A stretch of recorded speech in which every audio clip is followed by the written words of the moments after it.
Pascal. Il y a des couleurs superbes dans le jardin aujourd'hui. Alors moi je suis ravie de cette rencontre au Quai Branly parce que ce lieu en fait rassemble un peu toutes les passions qui m'ont conduite dans mon parcours professionnel. Déjà cette superbe architecture de Jean Nouvel. Et ça, c'est une architecture très composite, à la fois très pointue sur le plan technologique et très respectueuse de l'environnement. On a le bâtiment principal qui est cette grande passerelle sur pilotis avec ces cubes colorés qui sont des boîtes scénographiques. Donc en fait, c'est des petits lieux d'exposition des objets d'Asie et d'Afrique. C'est un musée qui s'affranchit des références occidentales et qui se joue complètement des codes traditionnels des musées. Alors il y a ces cubes à l'extérieur, comme j'en parlais, ce jeu de Lego, et à l'intérieur, tout est fluidité, tout est en courbe, et notamment, enfin, tu connais bien la grande rampe d'accès au plateau des collections de 180 mètres. Et moi, c'est là que j'avais découvert l'œuvre de Charles Sandison, qui est un artiste que j'adore, qui travaille sur les mots, et là c'était The River, cette rivière de mots, où il y a projeté au sol, et on a 17 000 mots qui évoquait tous les peuples et les lieux géographiques qui sont dans les collections du musée. Donc ici c'est très poétique, c'est très étrange, il y a un véritable enchantement. Il y a toute la symbolique de la forêt, du fleuve. En fait c'est un lieu très habité. C'est un lieu très chargé, les collections sont très chargées sur le plan spiritualiste. En fait, c'est un lieu habité par les esprits des ancêtres. Donc c'est pour ça que ça me touche énormément. C'est aussi un lieu marqué par les obsessions de la mort et de l'oubli. Le patrimoine est une création permanente et un patrimoine contemporain, c'est déjà du patrimoine dans le sens où c'est inscrit dans des consciences individuelles et dans la mémoire collective. C'est ce que les Anglais nomment ça the heritage. Donc c'est vraiment l'héritage que l'on se donne. En fait, pour moi, c'est ça le patrimoine. On choisit l'héritage que l'on veut se donner. Il y a encore une connexion avec ma profession. C'est que, par exemple, ce jardin, et le musée aussi, n'existerait pas sans le mécénat. Alors, il y a ce jardin extraordinaire créé par Gilles Clément. Tu peux nous rappeler, Pascal, qui est Gilles Clément ? C'est un grand paysagiste. C'est lui qui a créé ce concept de jardin en mouvement.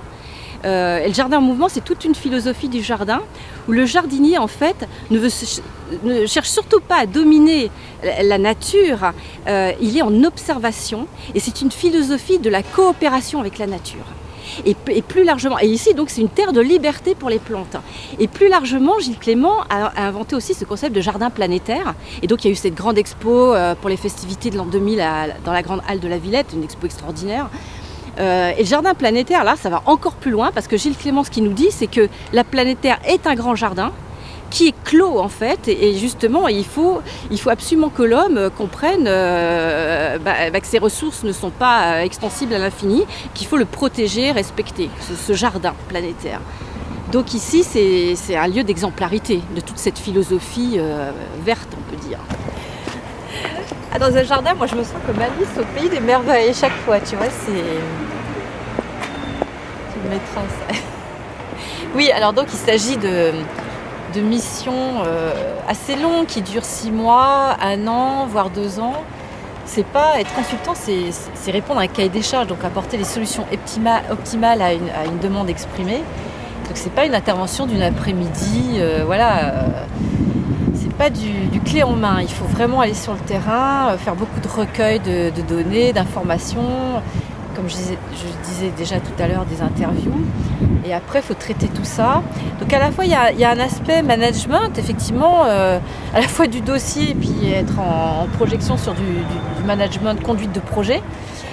Et puis, donc être structuré à ce niveau-là. Et puis, il faut aussi beaucoup de créativité dans ce métier de l'ingénierie culturelle. J'ai une formation en histoire de l'art, archéologie, et après j'ai fait de l'économie du tourisme.